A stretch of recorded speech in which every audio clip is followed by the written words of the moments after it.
Cantique 533.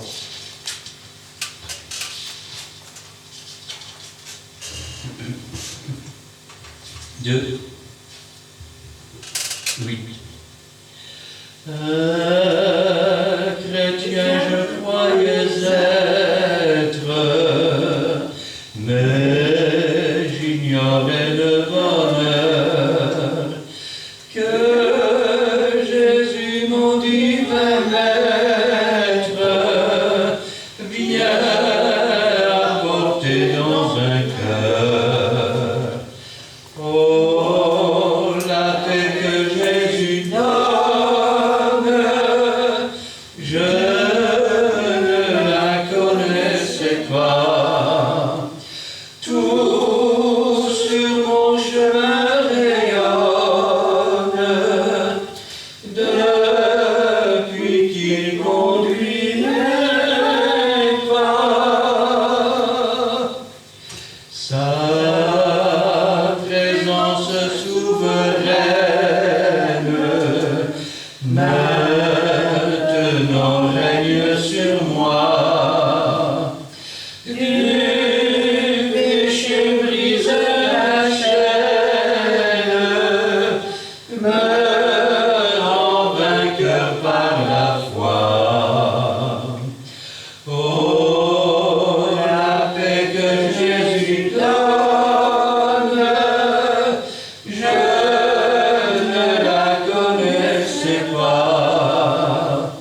Tout sur mon chemin rayonne, depuis qu'il conduit mes pas.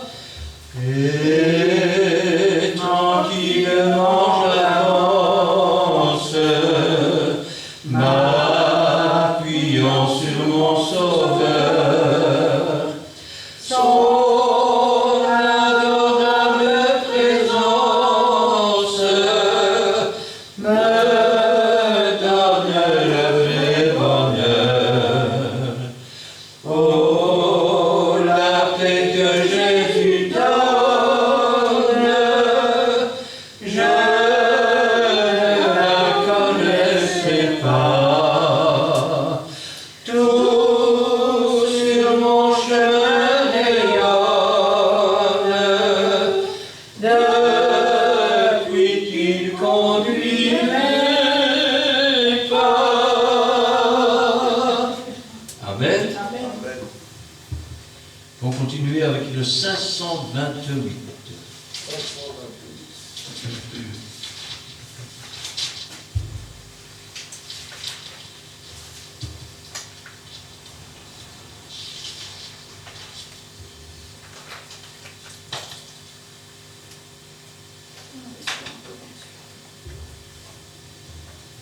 3, 4.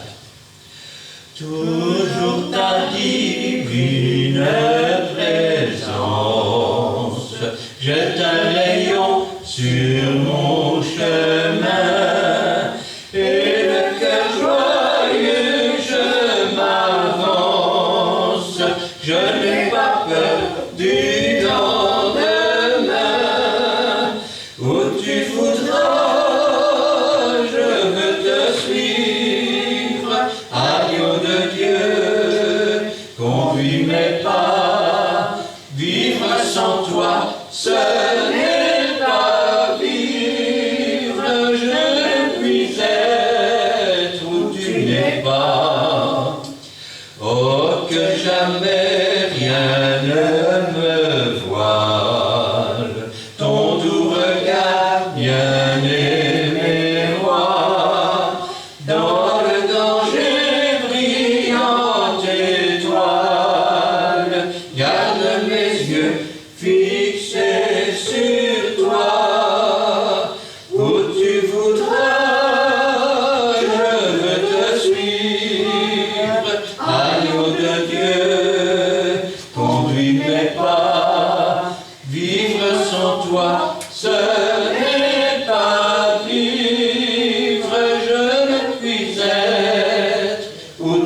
n'es pas. Auprès de toi, la vie est belle. C'est le bonheur, la liberté. C'est une jeunesse éternelle. C'est le ciel, la félicité. Où tu voudras, je veux te suivre. Agneau de Dieu, conduis mes pas. Vivre sans toi, ce n'est pas vivre. Je ne puis être où tu n'es pas. 171. 171 pour notre frère Edo.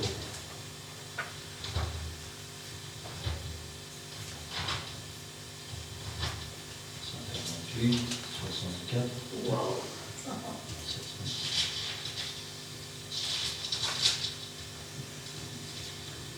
3, 4.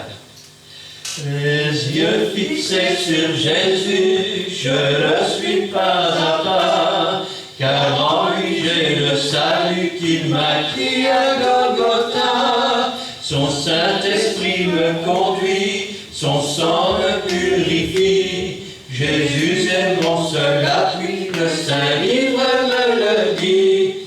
Avec Jésus pour ami, quel que soit le chemin, je sais ma vie sauvée par lui, et la mort est un gain. Les yeux fixés sur Jésus, je ne suis pas à part, car en lui j'ai le salut, et bientôt il reviendra. Amen. Amen. Et le 503, 503. avec le 3. Amen.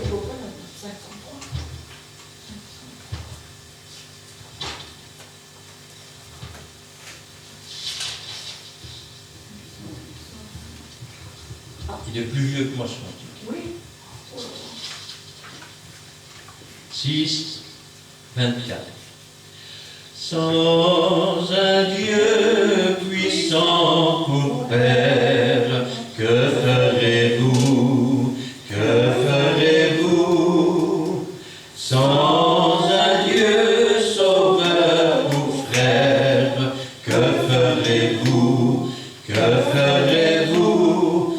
Pécheur, l'âme est immortelle, sans Dieu que deviendra-t-elle?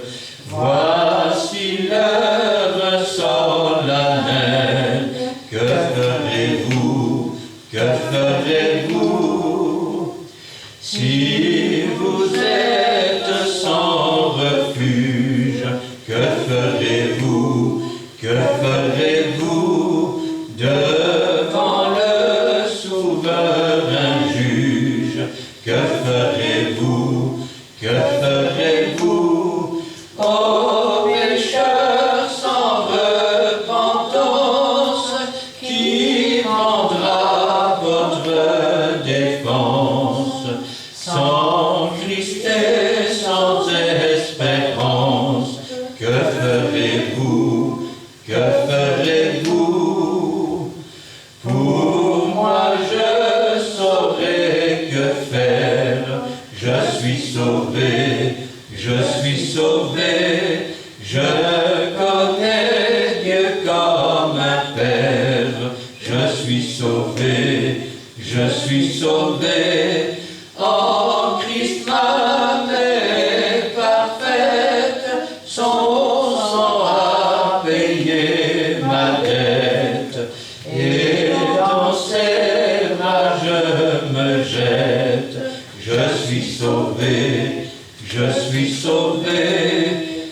Venez donc âme perdue, venez à lui, venez à lui. Ses deux mains vous sont tendues, venez à lui, venez à lui. Jésus délivré pardonne, il ne repousse personne. personne. Recevez ce qu'il vous donne. Venez à lui, venez à lui. Amen. Amen. Cet après-midi, j'aimerais bien sûr prendre la parole de Dieu avec vous.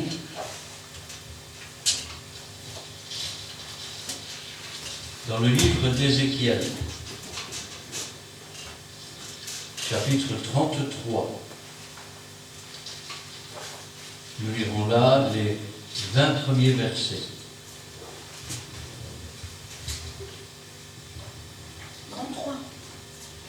Ézéchiel, chapitre 33, les 20 premiers versets.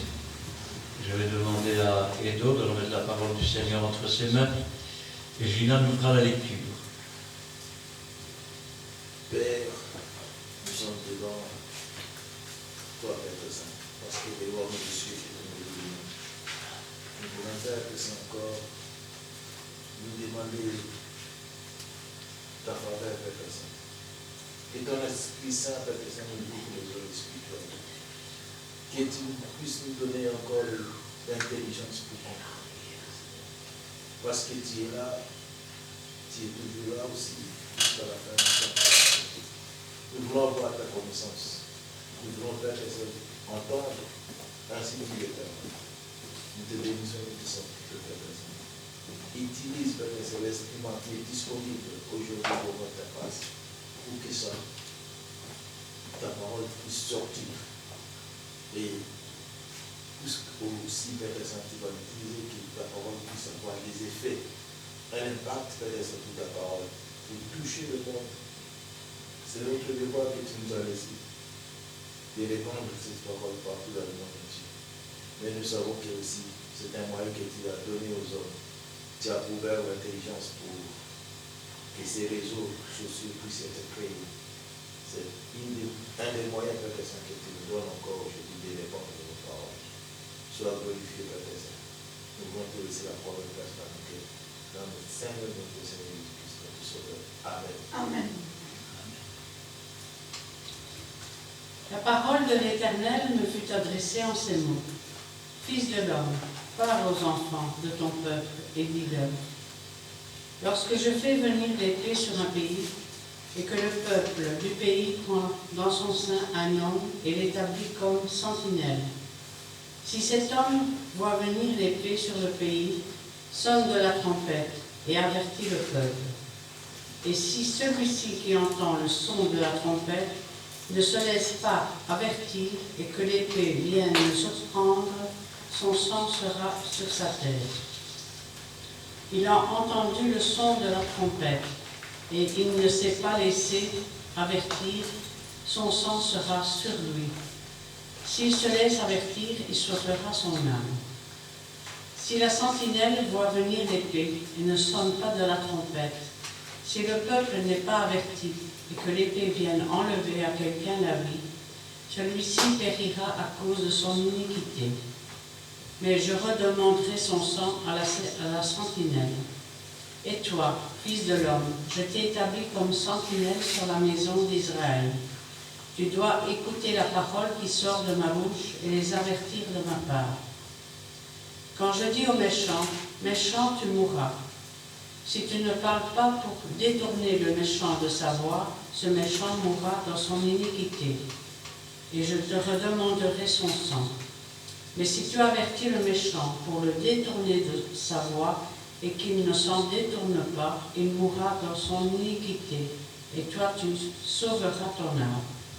Et toi, fils de l'homme, dis à la maison d'Israël, vous dites, nos transgressions et nos péchés sont sur nous, et c'est à cause d'eux que nous sommes frappés de langueur. Comment pourrions-nous vivre? Dis-leur, je suis vivant, dit le Seigneur l'Éternel. Ce que je désire, ce n'est pas que le méchant meure, c'est qu'il change de conduite et qu'il vive. Revenez, revenez de votre mauvaise foi. Et pourquoi mourriez-vous, maison d'Israël? Et toi, fils de l'homme, dis aux enfants de ton peuple, la justice du juste ne le sauvera pas au jour de sa transgression. Et le méchant ne tombera pas sur sa méchanceté le jour où il s'en détournera.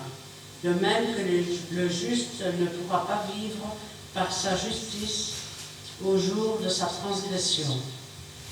Lorsque je dis au juste qu'il vivra, qui se confie dans sa justice et commet l'iniquité, toute sa justice sera oubliée et il mourra à cause de l'iniquité qu'il a commise. Lorsque je dis au méchant, tu mourras, s'il revient de son péché et pratique la droiture et la justice, s'il rend le gage, s'il restitue ce qu'il ravit, s'il suit les préceptes qu'il donne la vie, sans commettre l'iniquité, il vivra, il ne mourra pas. Tous les péchés qu'il a commis seront oubliés. S'il pratique la droiture et la justice, il vivra. Les enfants de ton peuple disent, la voie du Seigneur n'est pas droite, c'est leur voie qui n'est pas droite. Si le juste se détourne de sa justice et commet l'iniquité, il mourra à cause de cela. Si le méchant revient de sa méchanceté et pratique la droiture et la justice, il vivra à cause de cela. Vous dites, la voie du Seigneur n'est pas droite, je vous jugerai chacun selon ses voies, maison d'Israël. Amen.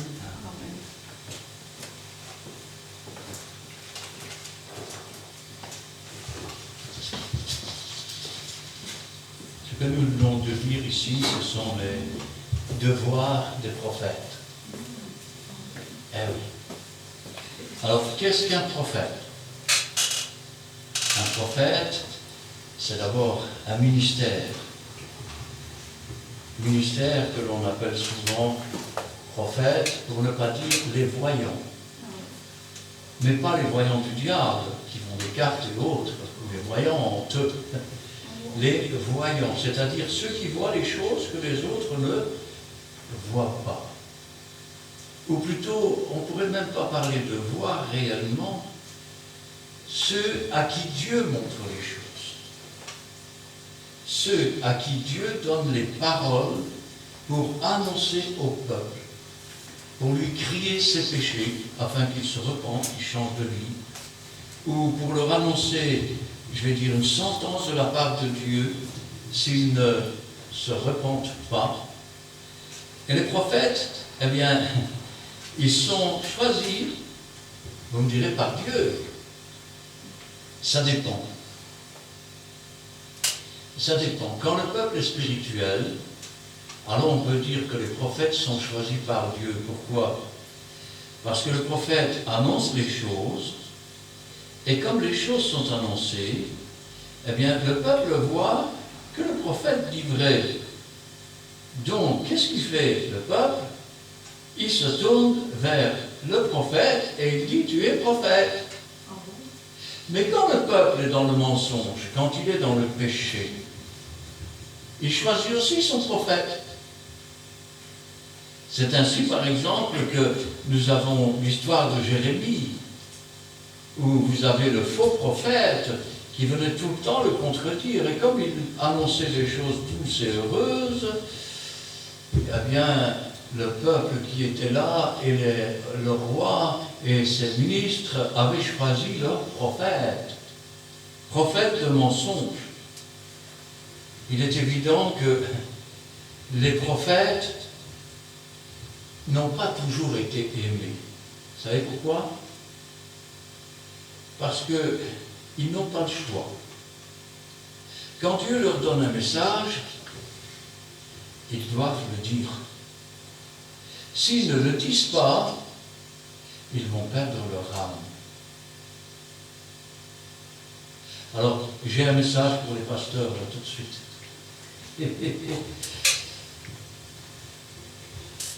Si vous ne vous repentez pas, si vous ne suivez pas les voies de Dieu, et si vous n'annoncez pas la vérité au lieu du mensonge, Dieu va vous prendre par les cheveux comme ça.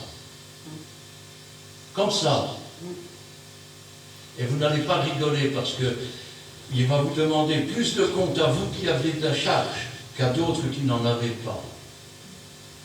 Quand le prophète parle, on n'aime pas. Vous savez pourquoi? Il n'annonce pas de bonnes choses. Le faux prophète, lui, eh bien, il est un peu comme le pasteur menteur. Il annonce des choses douces et heureuses, dans le genre, nous irons tous au paradis. Quand le prophète dit, si vous continuez, vous allez descendre dans le séjour des morts, c'est ce que le faux pasteur annonce, le faux prophète. Quand le prophète dit, commencez à faire des réserves, la famine est là, elle arrive, elle approche. Le faux prophète dit, mais Dieu va susciter un réveil, vous allez voir la puissance du Saint-Esprit, vous allez voir. Moi je vous dis que vous allez connaître les temps difficiles. Moi je dis que vous allez connaître la famine. Et je dis qu'on est entré maintenant dans les temps difficiles. Et je dis que, pauvre Israël, prions pour que ça n'arrive pas en hiver, parce qu'il y aura une détresse telle qu'il n'y en a jamais eu, qu'il n'y en aura plus jamais. Quand je pense à cela, je dis, Seigneur, c'est parfois tellement dur. Regardez un peu le roi Ézéchias, le prophète arrive chez lui, vous savez ce qu'il lui dit? Donne des ordres à ta maison, parce que tu vas mourir et tu ne vivras plus. Il ne lui dit pas simplement, donne des ordres à ta maison parce que tu vas mourir. Non, non, il lui dit, tu vas mourir et tu ne vivras plus. Rappelez-vous ce que Jésus disait, celui qui vit et croit en moi, quand bien même il serait mort, il vivrait quand même. Mais là, tu vas mourir et tu ne vivras plus. Ézéchias se retourne et il pleure abondamment et il prie Dieu. Et Dieu arrête le prophète qui s'en allait. Pourquoi Dieu a envoyé le prophète? Pourquoi lui a annoncé une mauvaise nouvelle comme ça? Parce qu'il péchait. Et que Dieu voulait que ça cesse.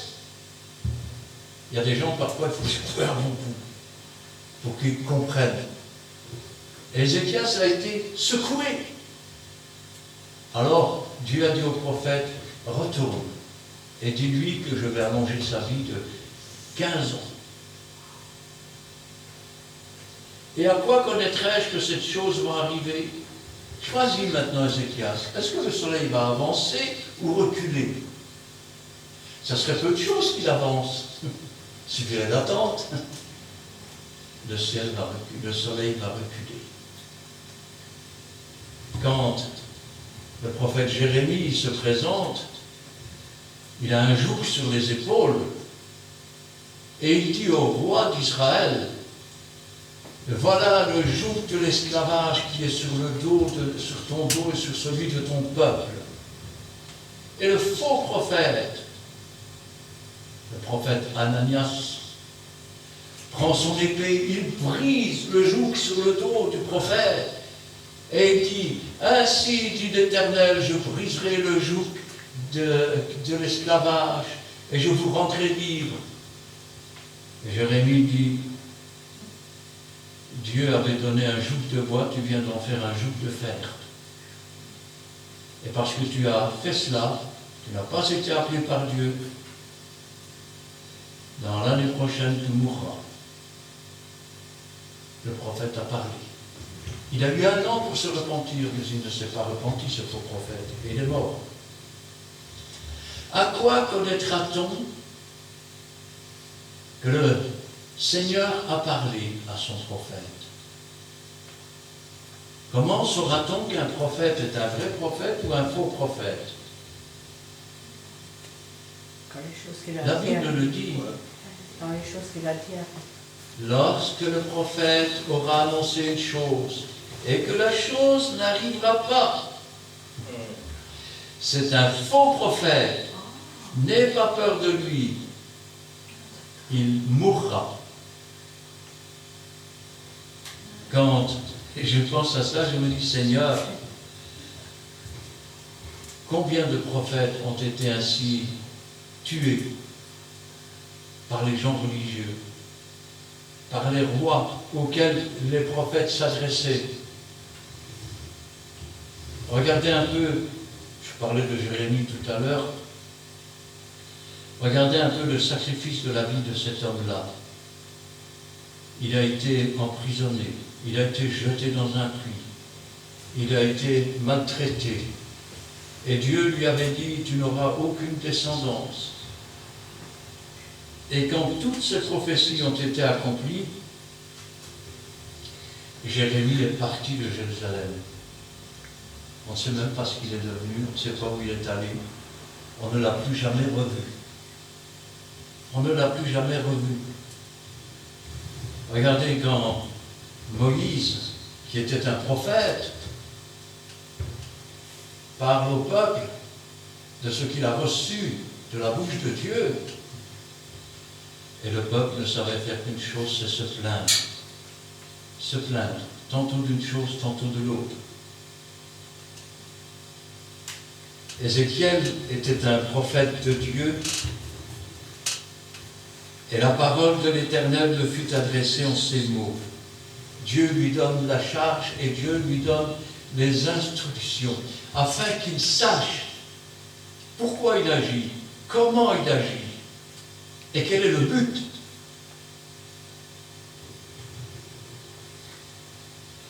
Fils de l'homme, parle aux enfants de ton peuple et remarquez ce que Dieu fait. Il y a un roi à Jérusalem. Non? Oui. En principe, Israël, c'est le peuple du roi, non? Ça devrait d'autant plus être le peuple de Dieu, non? Ah oui. Et pourtant, quand il s'adresse à son prophète, il lui dit « ton peuple ». Pourquoi? Parce qu'il l'établit sur le peuple comme prophète. Et donc, ça devient son peuple. Et vous me direz « attendez, je ne comprends pas ». Tel un souverain, il prend ses instructions de Dieu. Et lorsqu'il ouvre la bouche et qu'il donne les paroles que Dieu lui a données, le peuple est son peuple. C'est-à-dire, il est le responsable. S'il ne fait pas et s'il ne dit pas ce que Dieu lui demande, il va perdre son âme. Il y va pas seulement de sa vie terrestre, il y va de son éternité. Il y va entre la différence d'être le prophète qui dit tout ce que Dieu lui demande de dire, que cela plaise ou que ça ne plaise pas, quitte à se faire mettre en prison, quitte à se faire assassiner, quitte à se faire flageller, quitte à être traité comme un chien. Il a le choix entre le dire ou alors se taire, et s'il se tait, il devient responsable. Et le sang du peuple qui n'aura pas entendu les paroles de Dieu se retombera sur sa tête à lui. Je voudrais que vous compreniez. Tu entends, faux prophète? Tu te fais passer pour un prophète. Voilà la responsabilité du vrai prophète, que tu n'es pas. Voilà aussi pour vous, messieurs les prophètes, afin que vous compreniez que votre mission n'est pas simplement un jeu dans lequel on se lève au milieu de l'assemblée pour se faire admirer. Ainsi parle l'Éternel, voici ceci et ceci et cela.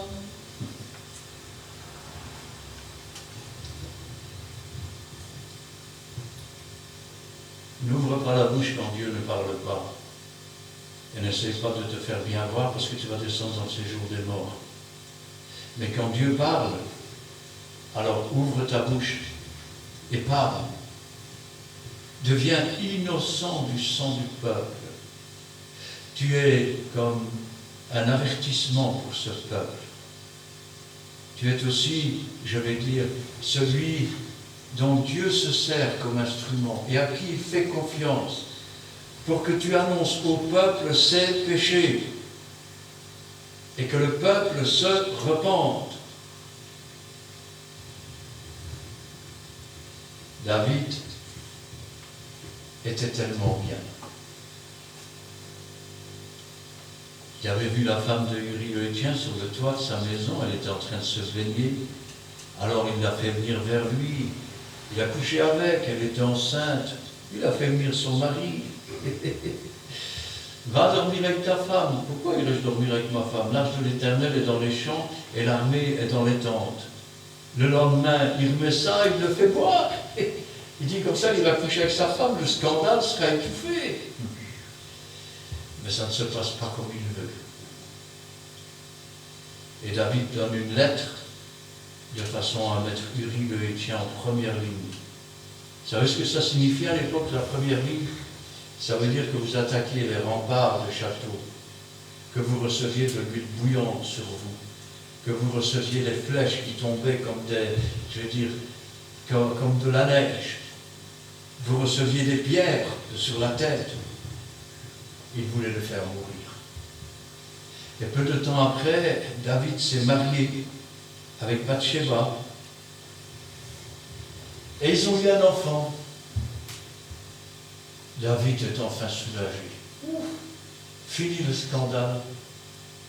C'était compté sans le prophète. Le prophète vient le voir. Et qu'est-ce qu'il lui dit? Il lui raconte une belle histoire. Ah, il y avait un homme pauvre, il n'avait qu'une seule brebis. Et il a été invité par un riche. Et le riche a tué la brebis du pauvre et l'a mangée pour faire le festin. Et David dit, un tel homme mérite la mort. Et le prophète lui dit, cet homme-là, c'est toi. Parce que tu as pris la femme de Uri le Hétien. Et parce que tu as fait cela, alors que tu pouvais avoir toutes les femmes du royaume, c'est bien. L'enfant qui est né va mourir. Tes concubines seront violées sur les toits aux yeux de toute la population. Et c'est ce qui est arrivé. C'est ce qui est arrivé. David lui-même jeûnait, il se lamentait, l'enfant était en train de mourir. Et ses serviteurs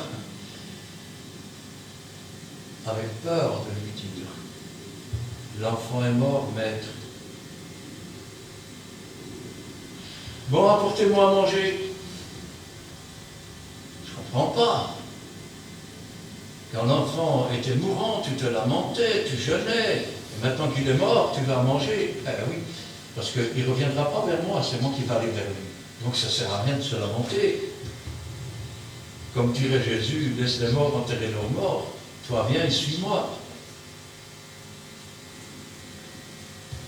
Fils de l'homme, parle aux enfants de ton peuple et dis-leur, lorsque je fais venir l'épée sur un pays, et que le peuple du pays prend dans son sein un homme et l'établit sentinelle. Vous voyez ce peuple-là qui établit sentinelle.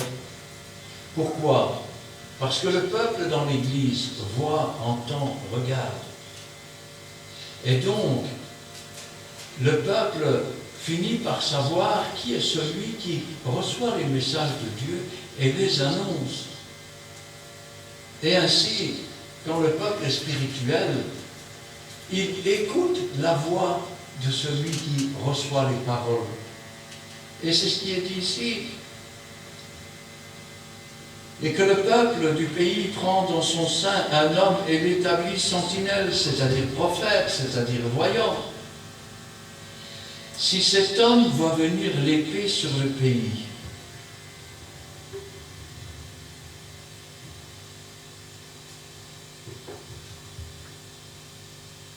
regardez, il y avait des prophètes dont Agabus. Et Agabus avait annoncé une famine. Cette famine est arrivée un peu plus tard. S'il voit l'épée, s'il voit la guerre qui approche, et avertit le peuple, il sonne de la trompette et il avertit le peuple. Dans la Bible, combien de fois est-il marqué? Sonnez dans vos trompettes. Et pour bien faire comprendre, Dieu dit, ouvre ta bouche et je la remplirai. Et je la remplirai. Le prophète n'est pas quelqu'un qui parle de lui-même. Il n'est pas là, je vais dire, pour faire des courbettes à ceux qui lui plaisent bien et pour faire du mal à ceux qui ne lui plaisent pas. Le véritable prophète est quelqu'un qui est désintéressé des gains sordides. Ça veut dire qu'on n'achète pas. Quand Dieu dit une chose, quand bien même vous lui donneriez tous les trésors de la terre en échange de changer son discours, il ne le fera pas. Rappelez-vous quand on demandait de maudire le peuple d'Israël, on demande au prophète de maudire le peuple, et le prophète consulte l'Éternel. Réponse du prophète, je l'ai béni et je ne le révoquerai point.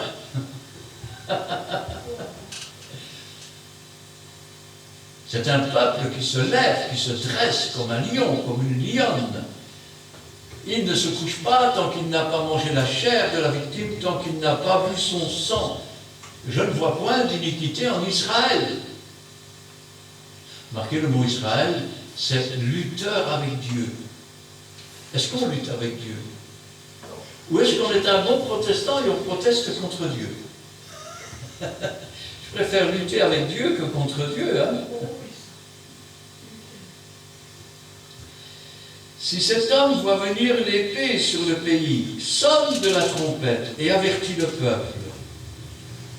Et si celui qui entend le son de la trompette ne se laisse pas avertir et que l'épée vienne le surprendre, son sang sera sur sa tête. Il a entendu le son de la trompette, il ne s'est pas laissé avertir, son sang sera sur lui. Vous entendez, monsieur? Quand le prophète annonce, si vous prenez ça pour de la rigolade, vous risquez qu'une chose, c'est de payer les pots cassés. Le prophète ne payera pas pour vous. S'il se laisse avertir, il sauvera son âme. Quand le prophète a parlé, si tu veux sauver ton âme, repens-toi, change de vie, ou fais ce qu'il te dit. Parce que si tu ne le fais pas, eh bien, tu périras. Et ton sang, ton propre sang sera sur ta propre tête. Et tu me diras pourquoi. Dieu a dit, je redemanderai le sang et l'âme de tout frère qui aura versé le sang de son frère. Mais si maintenant, le frère t'avertit pour que ton sang ne soit pas versé et que tu n'en tiens pas compte, alors c'est comme si tu t'étais suicidé et ton sang retombera sur ta tête.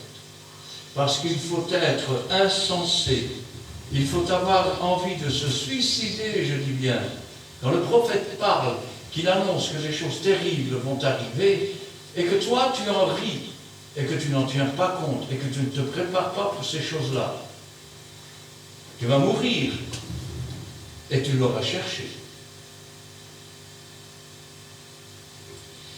Si la sentinelle voit venir l'épée et ne sonne pas de la trompette, ça va à quoi ça ressemble, ça? C'est le prophète à qui Dieu dit « Va à Ninive ».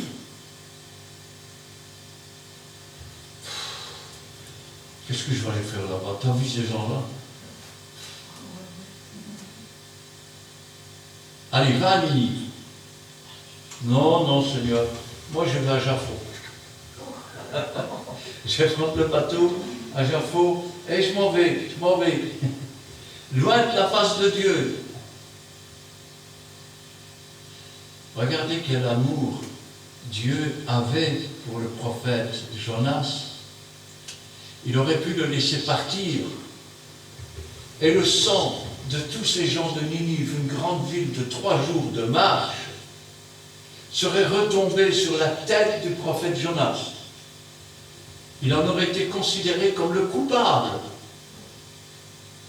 Mais Dieu l'a fait avaler pour un poisson. Il l'a fait rejeter de sur le rivage. Et Jonas a compris qu'il devait se repentir et qu'il devait faire ce que Dieu demande. Quelle bonté envers Jonas, non? Et Jonas, il n'a pas envie d'aller, toujours pas envie d'aller, non, mais il va quand même.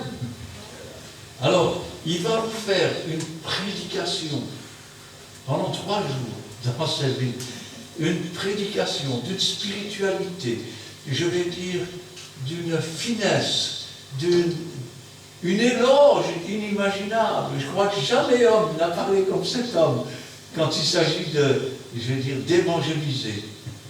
Sa prédication, si vous aviez entendu ça. Encore 3 jours et Ninive va être détruite. Encore 3 jours et Ninive va être détruite. Quand Dieu envoie quelqu'un, il n'a pas besoin d'avoir, je vais dire, une grammaire, une grammaticale élevée, je vais dire. Il peut avoir un langage tout à fait commun, tout à fait ordinaire, avec des mots simples. La seule chose qui compte, c'est que le message vienne de Dieu. Et que le message soit empreint de la puissance et de l'Esprit de Dieu. Un point tel que tous ces gens, tant les hommes que les animaux, se sont couverts de sacs de cendre et ont gelé. Quand je pense à cela, je me dis, si la sentinelle voit venir l'épée et ne sonne pas de la trompette, n'avertit pas. Oh, il peut y avoir plusieurs prétextes. Seigneur, tu veux quand même pas que je dise ça à ton peuple? Et ils vont me regarder comment après? Hein? Essayez d'imaginer un petit peu Jean-Baptiste ou Jésus. Hein? Il est là devant la foule. Race de vipère, bande de serpents, qui vous a appris à échapper la colère qui est à venir? Seigneur, je ne peux pas faire ça. Tu te rends compte, ils vont me l'appliquer. Ils ne voudront plus jamais écouter. Mais quand tu es entraîné, quand tu as les paroles de Dieu, et quand c'est l'Esprit de Dieu, ça ne peut faire que du bien au peuple. Quand tu viens avec ton discours d'amour, Jésus est mort pour toi sur la croix, et que les larmes commencent à couler parce que l'Esprit convainc de péché, de justice, de jugement, tu es content. Quand le prophète vient et qu'il met devant la face les péchés, tu as le choix entre 2 possibilités. Soit te rebeller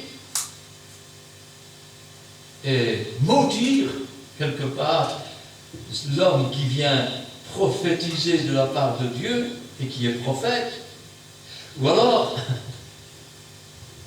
tu peux toi aussi te repentir, changer de vie et revenir dans le droit chemin, parce que Dieu n'a pas des projets de malheur pour nous, il a des projets de paix. Je vous donne ma paix, je vous laisse ma paix, je ne vous donne pas comme le monde. Mais le prophète a une responsabilité. Si la sentinelle voit venir l'épée et ne sonne pas de la trompette, si le peuple n'est pas averti, et que l'épée vienne enlever à quelqu'un la vie, celui-ci périra à cause de son iniquité. Ça veut dire que Dieu va laisser périr l'homme qui n'a pas été averti et qui est dans l'iniquité. Eh oui. Mais il y a un mais.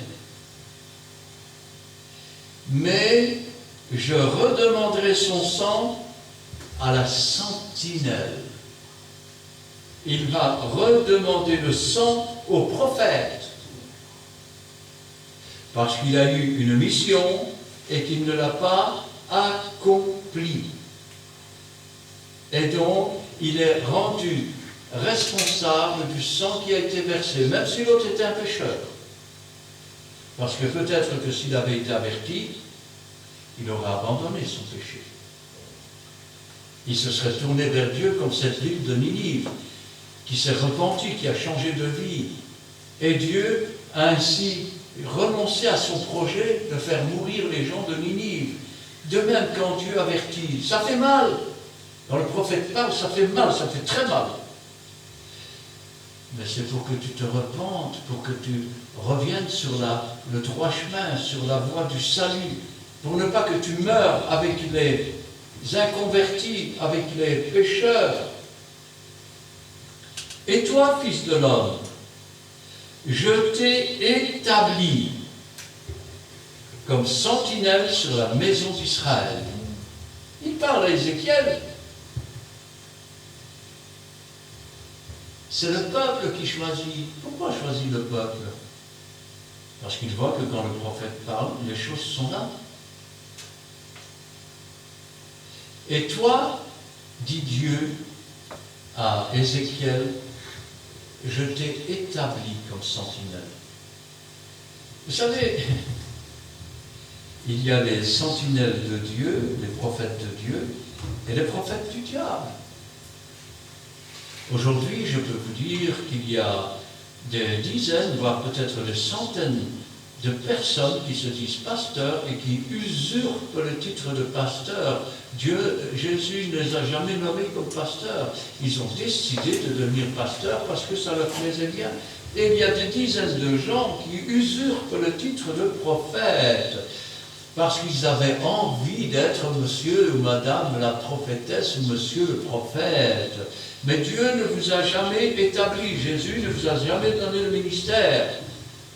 Tout ce que vous faites du tort à ceux qui ont été établis par le Seigneur lui-même.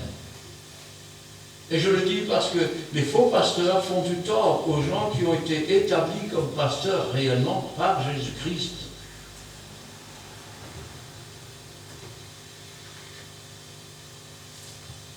Et toi, fils de l'homme, je t'ai établi comme sentinelle sur la maison des lutteurs avec Dieu. Tu dois écouter la parole qui sort de ma bouche. Tu ne dois pas écouter une vache qui brille. Non, non. Tu dois écouter la parole qui sort de la bouche de Dieu. Pourquoi? Parce que Dieu te parle, Dieu t'avertit, Dieu te dit, voilà ce que tu diras au peuple, et il t'appartient de le dire. De la même façon que le véritable pasteur ouvre sa bouche et c'est un autre qui la remplit. Ce n'est pas lui qui décide ce qu'il va dire ou pas. Et quand Dieu a parlé au prophète, le prophète ne peut pas changer les mots. Il ne peut pas commencer à dire, oui mais Seigneur, je ne vais pas dire ça comme ça, je vais plutôt dire ça comme ça. Et alors tu ne peux plus dire, ainsi parle l'Éternel. Tu crois faire bien, mais en réalité tu déformes les paroles du Seigneur. Quand le Seigneur te donne des paroles, elles sont précises, elles sont directes. Tu ouvres ta bouche, et ta bouche est là pour sonner de la trompette, pour répéter les paroles de Dieu. Pas les paroles que tu aurais eu envie d'entendre, pas celles qui sont plus abordables. Ainsi parle l'Éternel. Pour qui te prends-tu quand tu dis « Ainsi parle l'Éternel » et que tu dis autre chose que ce que l'Éternel t'a dit? Tu te fais Dieu toi-même? Pourquoi c'est important ce texte? Pourquoi c'est important ce que je dis? Parce que, après les temps difficiles, après la famine, après Jérusalem investie par les armées, après que l'Antéchrist sera assis dans le temple de Dieu, se proclamant le Christ revenu sur la terre, l'Esprit de Dieu va descendre sur sa véritable Église. Et pendant 3 ans et demi, ce ne sera plus un prophète, ce sera ces 2 églises, ces 2 chandeliers, ces 2 oliviers qui vont tourmenter la terre. Elle a tourmenté pendant 3 ans et demi. Les gens ne voudront plus entendre, ils vont dire, ben non, on en a marre, c'est toujours comme ça. Ils n'ont plus l'amour de la vérité. Ils ne supportent plus la sainte doctrine. Ils désirent entendre des choses douces et heureuses. Des faux docteurs enseignent de ne pas se marier. D'autres enseignent que Jésus ne reviendra pas. D'autres enseignent qu'il n'y a pas de résurrection. D'autres se vautrent dans le titre qu'ils n'ont pas reçu de Jésus, et tout ce qu'ils font, c'est se servir de Dieu pour mieux se servir eux-mêmes. Quand l'Église va se réveiller, la vraie Église, ils vont désirer 1000 fois la voir mourir, comme ils ont désiré voir mourir tous les prophètes qui ont été avant. Heureux serez-vous lorsqu'on vous persécutera, lorsqu'on vous outragera, lorsqu'on dira faussement toutes sortes de mal à cause de mon nom. C'est ainsi qu'on a traité les prophètes qui étaient avant vous. Et vous verrez l'Église prophétiser. Et lorsqu'on les mettra à mort, vous voulez que je vous dise à quel point ça va attrister le monde? Ils vont faire la fête et s'offrir des cadeaux pendant 3 jours.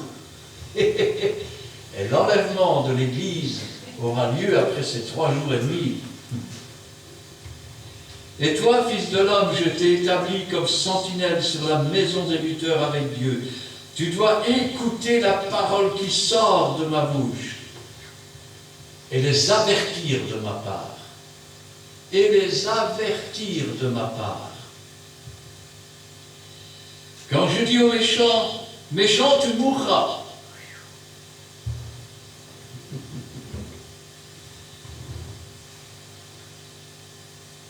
Wow. T'entends, méchant, tu vas mourir. Et quand Dieu dit cela, écoute bien ce qui est marqué.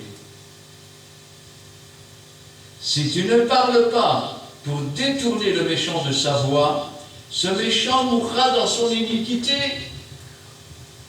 et je te redemanderai son sang.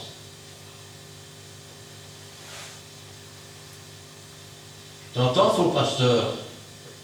Quand tu dis aux chrétiens, c'est pas si grave que ça, tu aimes Dieu de tout ton cœur, donc tu entreras au paradis, menteur. Tu n'es pas un pasteur, tu n'es rien du tout. Parce que si tu étais un homme de Dieu, l'Esprit de Dieu sera en toi et la vérité sera en toi. Et tu lui dirais, repens-toi, change de vie. Sinon, tu vas descendre dans le séjour des morts où il y a des pleurs et des grincements de dents. Et ce ne sera pas terminé pour toi, parce que lors de la seconde résurrection, tu seras jeté dans les temps de feu, qui ne s'éteint jamais, qui a été préparé pour le diable et pour ses anges, pour le faux prophète et pour l'antéchrist. Et toi, fils de l'homme, dis à la maison des lutteurs avec Dieu d'Israël, vous dites, nos transgressions et nos péchés sont sur nous. Nous bronchons tous d'une manière ou d'une autre, vous savez. Il ne faut pas vous en faire. Après tout, Dieu n'éteint pas les luminions qui fument, n'est-ce pas? Ah, bande de pécheurs. Mais nous ne sommes ni pires ni meilleurs que les autres. C'est ce que je vous reproche. Dieu est saint, il veut un peuple saint. Vous dites, nos transgressions et nos péchés sont sur nous. Et c'est à cause d'eux que nous sommes frappés de langueur. Comment pourrions-nous vivre? Dis-leur, je suis vivant, dit le Seigneur, l'Éternel. Ce que je désire, ce n'est pas que les méchants meurent, c'est qu'ils changent de conduite et qu'ils vivent. Tu entends? Ce qu'il veut, c'est que tu te repentes, que tu changes de vie. Pas que tu viennes avec tes petits péchés. Ce sont mes petits péchés. Dépose ton fardeau, dépose les péchés, donne-les à Jésus, il les a portés sur la croix, la punition. Pourquoi veux-tu garder cette punition qui va te tomber sur la tête au jour et à l'heure où tu ne t'attendras pas? Et on sera comme au temps de Noé. Tu vas manger, boire, te marier, marier tes enfants. Et un jour, Dieu va couper le fil de ta vie. Ce sera trop tard. Et le pire de tout, c'est qu'il y a 2 choses que tu n'as pas choisies et que tu ne choisiras jamais. C'est le jour de ta naissance et le jour de ta mort. Revenez de votre mauvaise voie. Revenez. devrais-tu rester dans ton péché? Pourquoi devrais-tu rester sur la voie de la perdition? Pourquoi devrais-tu rester sur le chemin large et spacieux qui conduit à la destruction? Pour toi, pourquoi devrais-tu te lamenter et dire ce sont nos péchés qui font qu'on n'est pas bien, que ceci? Ça ne sert à rien. Vous savez, vous êtes comme des gens qui sont condamnés à mourir. Je me souviendrai toujours de cet homme. Il était à Jolimont. Non, c'était au Vézal. Oui, il était au Vézal. Et il avait un cancer des poumons. Il avait une prise dans son dos, je ne sais pas exactement quoi. Comme ça, on ne le piquait plus, on venait emboîter le tuyau dedans et on lui mettait de la morphine, des calmants. Et le pasteur, ils avaient déjà été le voir, les trois pasteurs, trois frères. Et chaque fois qu'ils allaient, cet homme se lamentait, il pleurait, il pleurait. Et un jour, le pasteur me dit ça te dirait d'aller voir une fois, moi je ne sais plus quoi faire, qui dit, ils ont déjà été voir tous les trois, on a été voir tous les trois, qui dit, on ne sait pas quoi faire. Je dis, bon, je veux bien, mais je ne promets rien. Et alors j'y suis allé, et tout le long du chemin, je disais, Seigneur, qu'est-ce que tu veux que je dise à cet homme? Donne-moi les paroles qu'il faut, Seigneur. Je ne le connais pas déjà. Qu'est-ce que tu veux que je lui dise? Il paraît qu'il pleure du matin au soir. Je suis arrivé devant la porte et j'ai frappé à cette porte. Entrez. J'entre. Bonjour monsieur. Bonjour monsieur. Je dis, je viens de la part du pasteur. Je vais mourir, monsieur. Il me reste 3 mois à vivre. Alors je le regarde. C'est sorti tout seul. Ouvre ta bouche. Moi aussi je vais mourir. Alors il s'arrête de pleurer, il me dit, vous êtes malade? Je dis non, moi je me crois en bonne santé, mais je peux me faire écraser en sortant d'ici, et je serai mort. Mais vous avez encore 3 mois à vivre. Et profitez de pourquoi vous ne profitez pas de ces 3 mois pour commencer à chercher la face de Dieu, à vous repentir et à vous préparer pour aller dans le ciel, plutôt que de vous lamenter du matin au soir sur vous-même? Je dis, il ne vous reste que 3 mois, vous n'en profitez même pas. Vous en laissez profiter le diable qui vous accable du matin au soir. Et cet homme m'a regardé avec un étonnement, je crois qu'on ne lui avait jamais parlé comme ça. Je crois que j'ai compris. Je crois que j'ai compris. Et toi, tu as compris? Dîneur, je suis vivant, dit le Seigneur l'Éternel. Ce que je désire, ce n'est pas que le méchant meure, c'est qu'il change de conduite et vive. Revenez, revenez de votre mauvaise voie. Pourquoi mourriez-vous, maison d'Israël? Tu entends quand le prophète vient qui dit tu vas mourir? Soit tu peux être totalement indifférent et tu vas mourir. Soit tu as la secousse, tu as le coup qu'il faut porter pour que tu te réveilles, pour que tu cherches à revenir, pour que tu sois à nouveau transformé et que Dieu revienne sur sa décision. S'il envoie le prophète, s'il avait eu envie de te faire mourir, il n'avait pas besoin d'envoyer qui que ce soit. Il aurait dit, celui-là, on coupe le fil. C'est fini, t'es mort. Pourquoi perdrait-il son temps à envoyer le prophète te dire, tu vas mourir? S'il avait vraiment envie de te faire mourir, il n'a pas besoin de ça. Mais c'est pour que tu prennes garde, pour que tu te ressaisisses, pour que tu te réveilles, pour que tu te tournes vers Dieu. Et toi, fils de l'homme, dis aux enfants de mon peuple, la justice du juste ne le sauvera pas au jour de sa transgression.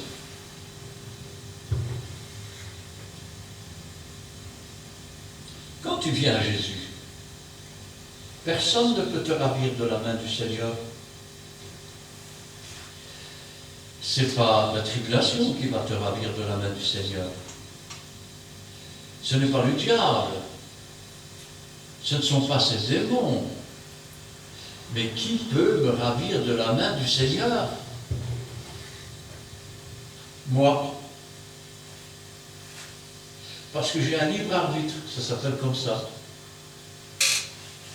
Et donc, à quoi ma justice aura-t-elle servi pendant 20 ans si après je vais me rouler dans la boue? Je vais quand même mourir. Mais pire, imaginez que j'ai été convaincu de péché, de justice, de jugement, que j'ai pris un engagement de bonne conscience envers Dieu, que j'ai goûté au don de l'esprit, au ministère, et qu'ensuite je me tourne dans la boue du péché. Quel sacrifice reste-t-il encore pour moi? Croyez-vous que Jésus va revenir pour verser son sang pour vos nouveaux péchés? Quand Dieu dit qu'il a donné son Fils unique, qu'est-ce qu'il dit? Il dit, j'ai donné l'unique Fils, voilà l'unique Fils que j'ai donné, que je donnerai. J'en donnerai pas d'autre. Ça veut dire aussi qu'il n'y a plus d'espoir dans ce cas-là. Ainsi donc, et toi, Fils de l'homme, dis aux enfants de mon peuple, la justice du juste ne le sauvera pas au jour de sa désobéissance, au jour où il commet le péché, au jour où il entre dans, je vais dire, dans l'opposition contre Dieu. Et le méchant ne tombera pas par sa méchanceté, le jour où il s'en détournera. Et le méchant qui a entendu le prophète, tu vas mourir, et qui se repent, et qui change de vie, ben, il ne mourra pas de sa méchanceté, puisque Jésus-Christ efface les péchés et les transgressions. De même que le juste ne pourra pas vivre par sa justice au jour de la transgression. De même, vous ne pouvez pas croire que vous allez paraître juste devant les hommes et pécher en secret. La Bible le dit, il est honteux de dire ce qu'ils font en secret. Vous ne le savez peut-être pas dans ce cas-là, mais tout est nu et découvert devant le Seigneur. Qu'est-ce que vous croyez pouvoir le cacher? Qu'est-ce que dit le psalmiste? Où irai-je loin de la face de l'Éternel? Quand je descends dans ces jours des morts, tu vois là. Si je m'en vais à l'extrémité de la terre, tu es encore là. Si je monte au ciel, tu es encore là. Quel est l'endroit où Dieu n'est pas? Dieu est partout. Vous savez, un jour, il y avait un riche fermier qui faisait des, on appelle ça, des arbres à fruits, on va dire, hein, des vergers. Et il voulait se moquer d'un petit garçon parce que la famille était chrétienne. Alors il s'était arrêté avec sa grosse décapotable. « Hé gamin, viens ici !» Et le petit garçon, il arrive. « Bon, je fais un marché avec toi. »« Oui, monsieur. »« Si tu me montres où est Dieu, tu vois toutes les pommes de là, je te les donne. » Et le gamin, « Ça alors !» L'homme dans la voiture dit, « Eh bien, monsieur, montrez-moi où n'est pas Dieu. » Il est partout. Il est dans l'herbe qui pousse. Rappelez-vous encore l'histoire de Jonas. En une nuit, Dieu a fait pousser un ricin. Et en une nuit, il a fait venir un ver, a fait mourir le ricin. Le prophète aussi avait besoin d'apprendre. Alors le prophète est fâché. Pourquoi tu as fait mourir le ricin? Il me donne non. Maintenant, je vais mourir au soleil. Et Dieu lui dit, tu as eu pitié de ce ricin qui ne t'a rien coûté, qui est venu en un jour et qui est reparti en un jour. Et moi, je ne devais pas avoir pitié de Ninive la Grande, avec ses milliers de personnes. Lorsque je dis au juste qu'il vivra, s'il se confie dans sa justice et commet l'iniquité, toute sa justice sera oubliée et il mourra à cause de l'iniquité qu'il a commise. Tu entends, monsieur le pasteur, là, tout va très bien, madame la marquise. Quand un chrétien vient te dire « Oh, je suis dans le péché », qu'est-ce que tu attends pour t'agenouiller avec? Qu'est-ce que tu attends pour prier avec? Qu'est-ce que tu attends pour pleurer, verser des larmes, pour que Dieu le délivre? Au lieu de ça, tu lui dis « C'est pas grave, nous irons tous au paradis. » Menteur. Un jour, son sang va être versé et il va être comptabilisé sur ta propre tête.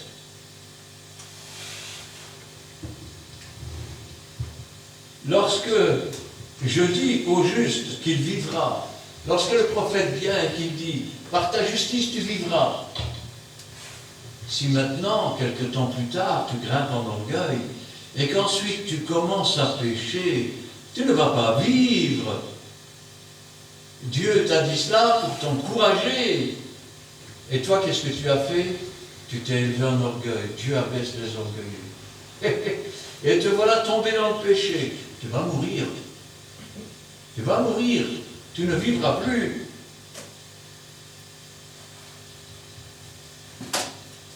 Lorsque je dis au méchant, tu mourras, s'il revient de son péché et pratique la droiture et la justice, écoutez bien, s'il revient de son péché, s'il se repent, s'il change de vie, s'il pratique la droiture,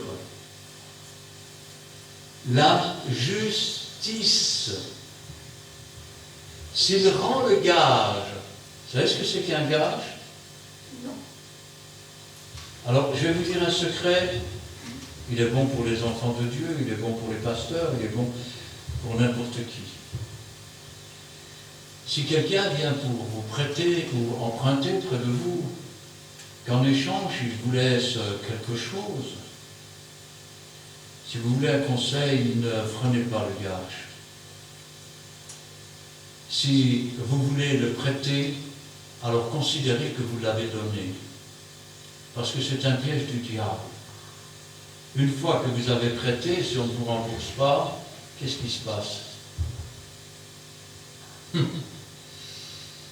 pouvez parler, hein, les chrétiens. Tu rates un tout 10 milliards, hein. Comment peux-tu dire que tu aimes Dieu que tu ne vois pas, tu n'aimes pas ton frère que tu vois? Tu es un menteur alors. Tu as ouvert une porte au diable. Si tu n'es pas prêt à perdre ce qu'on te demande à prêter, ne donne rien. Ça t'évitera par la suite d'avoir de la rancœur, d'avoir de la rancune.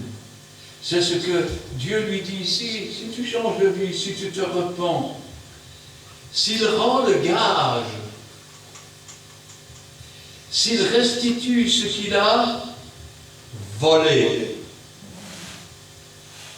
Et vous dites, attendez, dans la maison de Dieu, il y a des voleurs.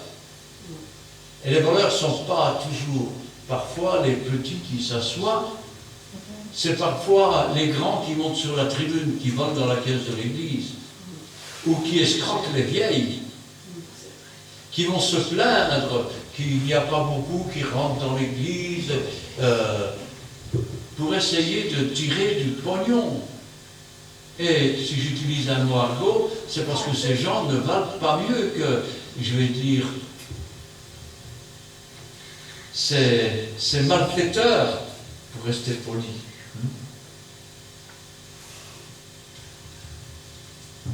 S'il rend le gage, s'il restitue ce qu'il a volé, s'il suit les préceptes qui donnent la vie. Les préceptes qui donnent la vie, ce n'est pas la religion, ce n'est pas la philosophie, ce n'est pas la politique, c'est la parole de Dieu.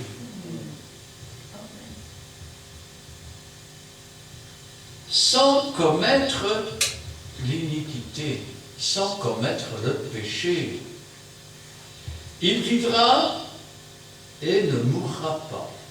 Il vivra et ne mourra pas. Mais attendez, dans mon église, on dit que tout le monde pêche d'une façon ou d'une autre. Alors, laisse-moi ouvrir un petit peu tes lanternes. Quand tu dis, j'ai reçu la rédemption de mon âme, et tu dis, oui, mais celui qui dit qu'il n'a pas de péché s'abuse lui-même, donc nous péchons tous d'une façon ou d'une autre. C'est une chose tout à fait normale. Hein?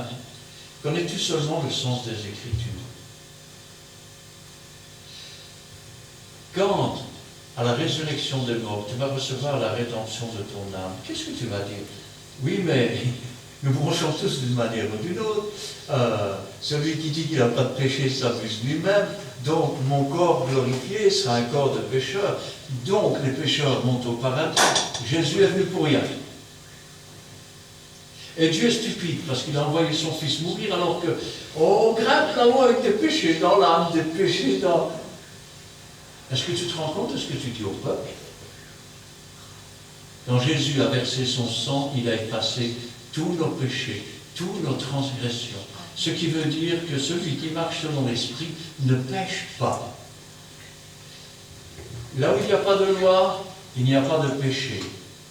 Ça veut dire que quand tu as donné ton âme à Jésus, il l'a lavé, il l'a purifié. Et si tu commets quelques péchés, c'est des péchés d'ignorance. Et comme la loi, tu ne la connais pas et elle n'est pas là pour toi encore, eh bien, il n'y a pas de péché puisqu'il n'y a pas de loi. Il y aura un péché quand Dieu te donnera à connaître qu'une telle chose ne lui plaît pas. Et là, tu marcheras dans la sanctification. Mais ne te laisse pas, je veux dire, entraîner par ces gens qui trouvent normal que tu pêches et que tu continues à pécher. C'est pas ce que la Bible dit, c'est pas ce que les prophètes disent. S'il revient de son péché, pratique la droiture, s'il rend le gage, s'il restitue ce qu'il a ravi, s'il suit les préceptes qui donnent la vie, sans commettre de péché, on pourrait dire sans commettre de péché connu de lui. Connu de lui. Car il y a des péchés qui conduisent à la mort, c'est les péchés connus. Et les péchés qui ne conduisent pas à la mort, c'est les péchés d'ignorance. Parce que là où il y a l'ignorance, il n'y a pas la loi, et là où il n'y a pas la loi, il n'y a pas de péché. Il vivra et ne mourra pas. Tous les péchés qu'il a commis seront oubliés. Je vais te dire une chose. Sur la croix du Calvaire, Jésus a pris la punition de tes péchés. Il est descendu dans le séjour des morts et il a déposé tes péchés dans la mer de l'oubli. Ainsi, tes péchés sont oubliés devant la face de Dieu. Mais alors, je ne comprends pas. N'as-tu jamais lu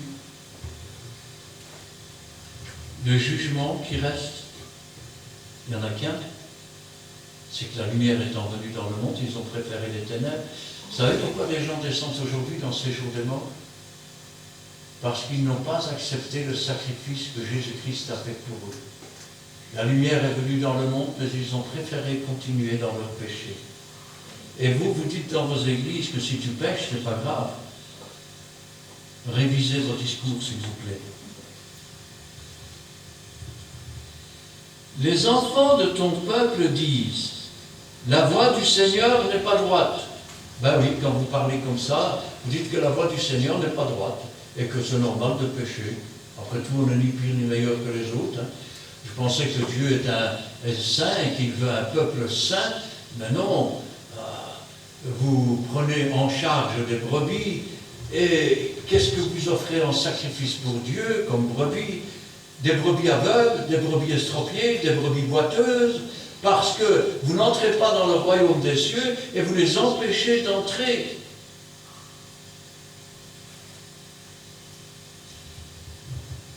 Les enfants de ton peuple disent, la voie du Seigneur n'est pas droite. C'est leur voie qui n'est pas droite. La voie de Dieu est droite, elle est sainte, elle est pure.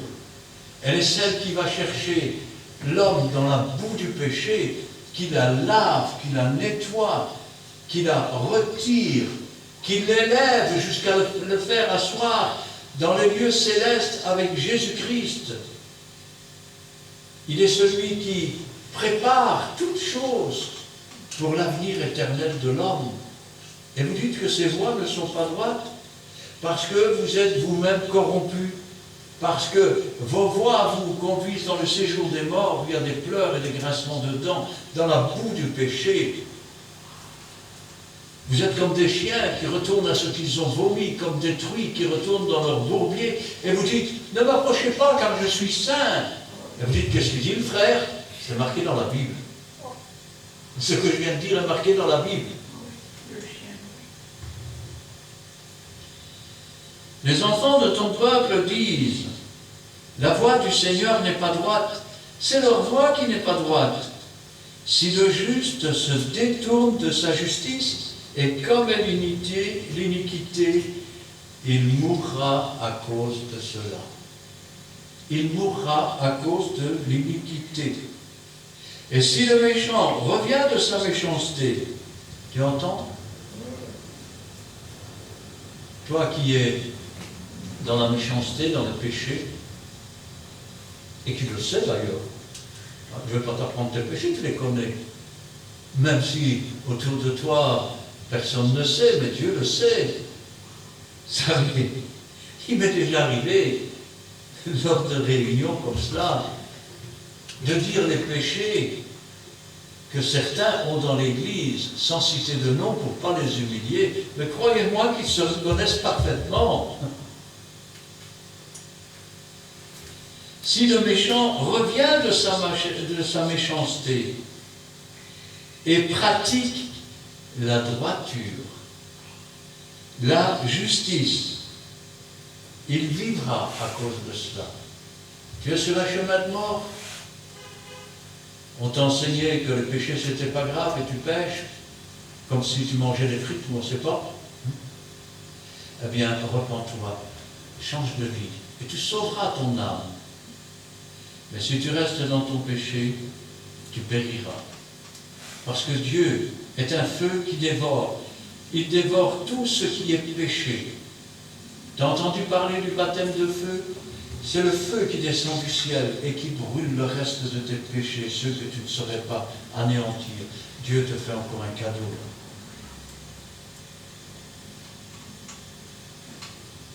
Si le méchant revient de sa méchanceté, pratique la droiture et la justice, il vivra à cause de cela. Vous dites, la voix du Seigneur n'est pas droite.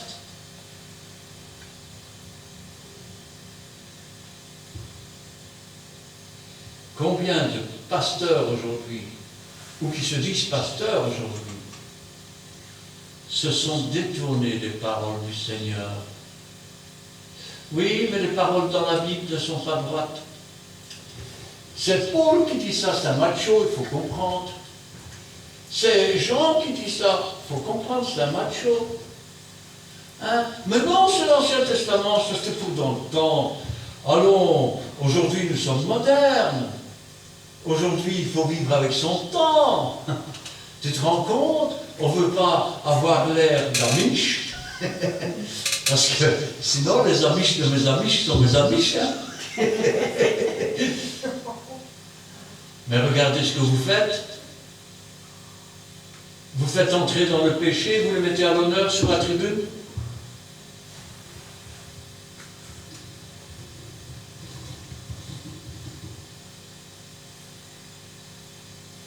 Vous dites la voix du Seigneur n'est pas droite. Maintenant, écoutez la parole du Seigneur. Je vous jugerai chacun selon vos voies. Si tes voies sont celles du Seigneur, il n'y a aucun jugement pour celui qui est en Jésus-Christ. Parce que tout ce qu'il y avait à juger a été jugé sur la croix du Calvaire et a été déposé au pied de la croix. Mais si tu ne marches pas selon les voies du Seigneur, tu seras jugé selon tes propres voies. Chacun suit sa propre voie. Chacun marche comme il le veut. Cependant, l'iniquité de tous est retombée sur un seul. Et celui-là, il n'est pas n'importe qui, puisqu'il est le chemin, la vérité et la vie. Tu dis, qui peut ressusciter? Mais Jésus te répond, je suis la résurrection et la vie. Ne t'ai-je pas dit que si tu crois, tu le verras s'accomplir? Mais quand tu enseignes que le péché n'est rien du tout, tu ne crois pas dans la parole de Dieu, tu n'enseignes pas la parole de Dieu, tu es un ouvrier de Satan. Et ton enseignement, tu l'as reçu du diable et des démons. Tu crois pouvoir boire à la coupe du Seigneur et à la coupe des démons, mais tu te trompes. Tu t'abuses toi-même. Parce que si tu te repens et que tu changes de vie et que tu reviens dans la voie et dans la parole du Seigneur, tu sauveras ton âme. Et ton troupeau, ce ne seront plus des estropiés, ce ne seront plus des aveugles, ce ne seront plus des boiteux. Ce seront des brebis du Seigneur qui marchent dans l'empreinte du Seigneur. Et quand on leur dit, vous ne venez pas avec nous, ainsi parle le Seigneur. Quand je pense à cela, je me dis, Seigneur, chacun sera jugé d'après ses voies. Si tu n'appartiens pas à Dieu, quelle voie suis-tu? Si tu appartiens à Jésus, tu suis la voie de ton maître. Mes brebis connaissent ma voie, elles n'iront pas après un étranger. Elles ne connaissent pas l'étranger. Oh, mais vous, vous dites, moi je connais Dieu et je connais l'étranger. On ne peut pas servir deux maîtres à la fois. Où l'on va haïr un et mépriser l'autre. Ou tu suis les voies de Dieu et tu vivras, même si tu as été un pécheur.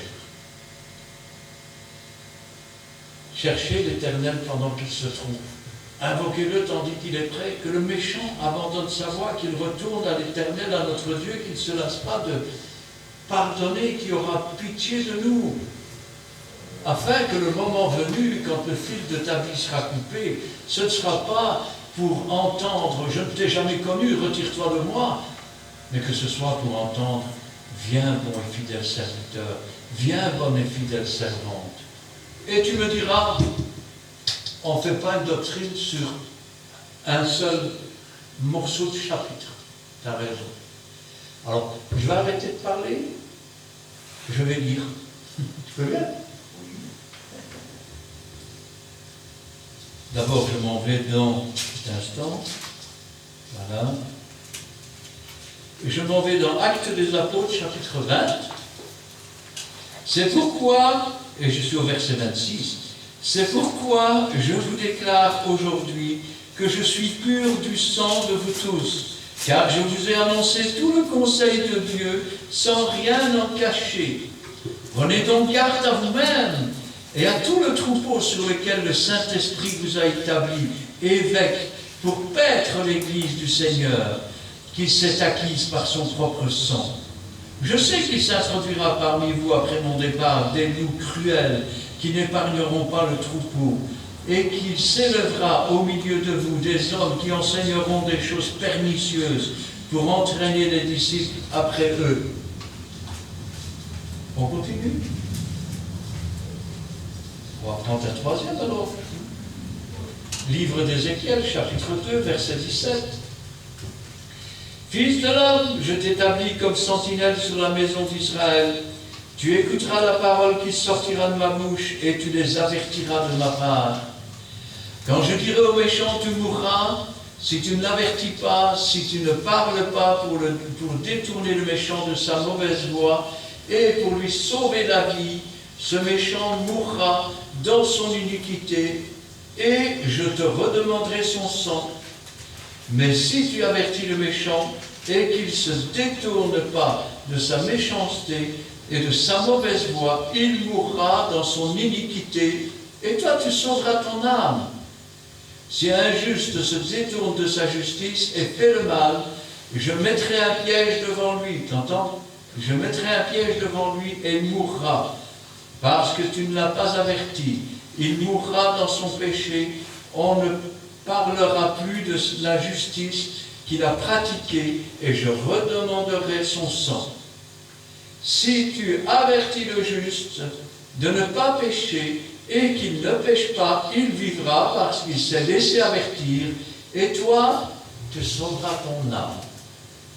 Deux bonnes raisons de vous prêcher ces choses. La première, pour sauver vos vies. Et le deuxième, pour sauver ma propre âme. Amen. Amen. Nous allons prier. Éternel, notre Dieu, notre Père, nous te louons, nous te rendons grâce. Béni sois-tu et gloire à toi. Ta parole est la vérité, elle est la vie. Et la révélation de tes paroles est claire. Il est vrai, Seigneur, qu'il n'est pas toujours agréable de devoir enseigner de choses aussi dures. Mais nous savons, Seigneur, quel est le prix et l'enjeu qui se cache derrière. C'est pourquoi, Seigneur, nous savons que le prix, c'est tes souffrances, c'est ta douleur, c'est ta mort sur cette croix. Et nous savons, Seigneur, que l'enjeu, ce sont nos âmes. Tu ne veux pas et tu n'as pas de projet de malheur pour les hommes, tu as des projets de bonheur et de paix. Tu ne veux pas que l'homme descende dans le séjour des morts, où il y a des pleurs et des grincements de dents. Ton projet à toi, Seigneur, c'est de l'emmener dans ton paradis, dans ton jardin. Ton projet à toi, Seigneur, c'est de bâtir une maison. Et lorsque tu auras bâti ces maisons et ces demeures, qui sont déjà plusieurs dans ton royaume, tu reviendras et tu nous prendras avec toi. Parce que là où tu es, tu veux que nous y soyons. Et en attendant ce jour, Seigneur, tu nous demandes de nous préparer à rencontrer Dieu. Mais pas dans le jugement et la souffrance, mais au contraire dans la gloire et dans la félicité que nous n'avons pas méritée, mais que tu nous as acquises au prix de ta propre vie. Que ta volonté soit faite dans nos cœurs et dans nos vies, et que toute la gloire t'en revienne.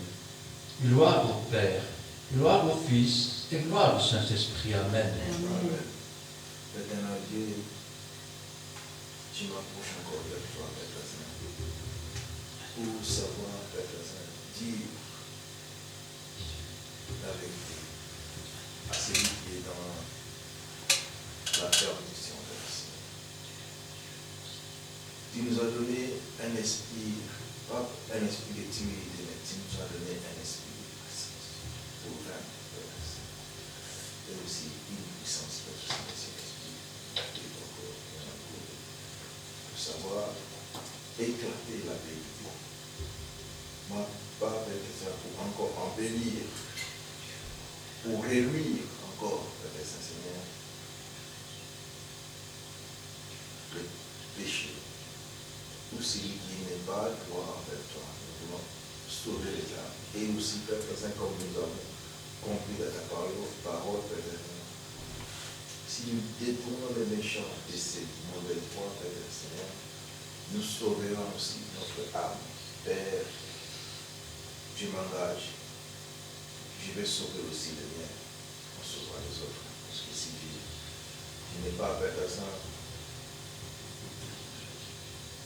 oh Père, je ne peux pas faire que ça que tu puisses compter le sang des autres sur ma tête parce que j'ai caché le sang des autres personnes sur ma tête parce que je n'ai pas dit, Père, je vais avancer avec toi.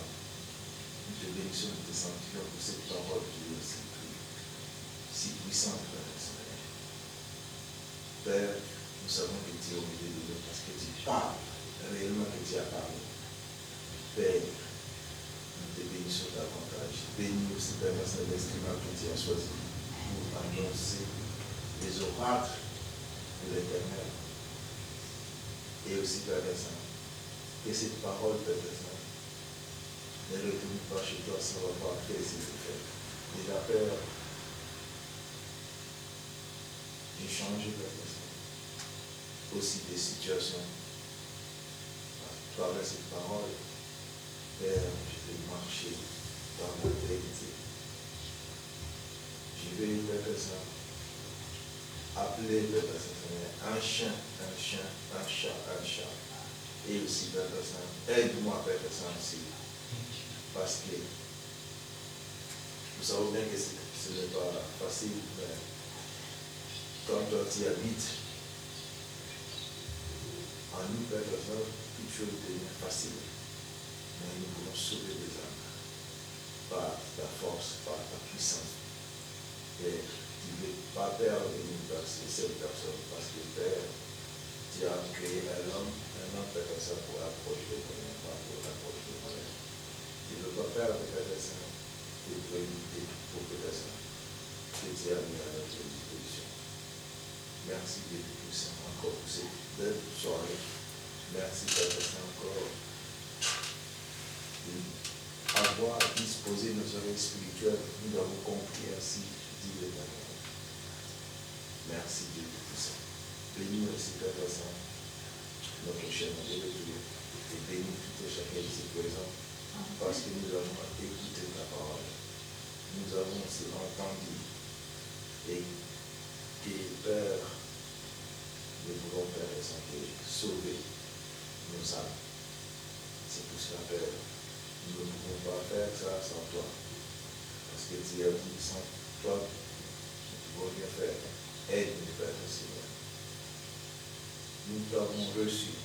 Parce que la parole de Dieu dit, à ceux qui l'ont reçu, ils sont devenus. Nous aussi, Père Saint. Nous devenons aussi enfants de Dieu par ta parole, par la puissance de cette parole. Sois glorifié, Père Saint. Merci pour tout tes bienfaits envers nous. C'est pour cela que nous voulons élever cette prière dans le nom précieux de notre Seigneur Jésus-Christ, notre Seigneur et Sauveur. Amen. Amen. Merci Seigneur pour ce moment béni passé à ta présence. Merci pour ta parole d'aujourd'hui. Parole qui nous exhorte à regarder les vrais prophètes et les fous. Et ce soir, tu nous montres les devoirs des prophètes, leur responsabilité et ta justice divine. Ta parole est établie, Seigneur, que tu l'annonces à ton prophète, afin qu'il sonne la trompette à son peuple. Nous avons entendu ta trompette. Nous acceptons ces paroles et nous voulons les mettre en pratique.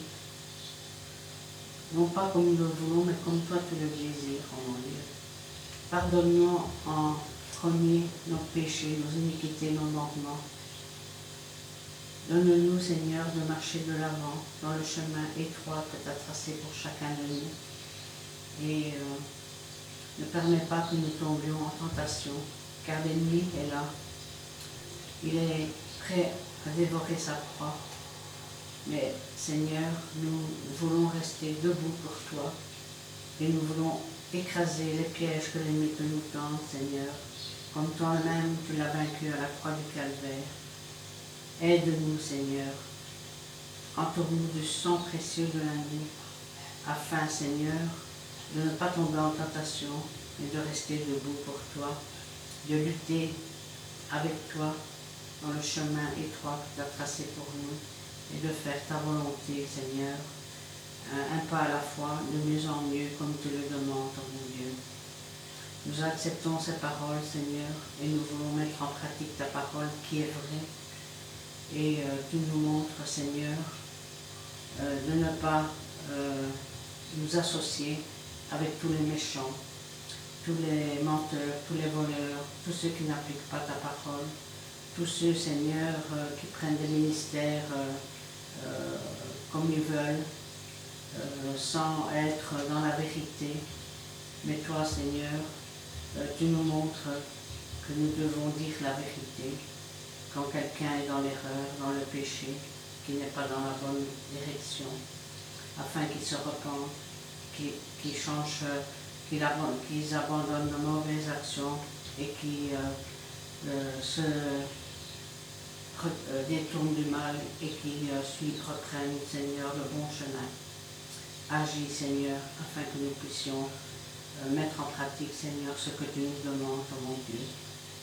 Et donne-nous, Seigneur, de te rester fidèle dans les petites choses comme dans les grandes choses et d'être prêt pour ton retour, oh mon Dieu.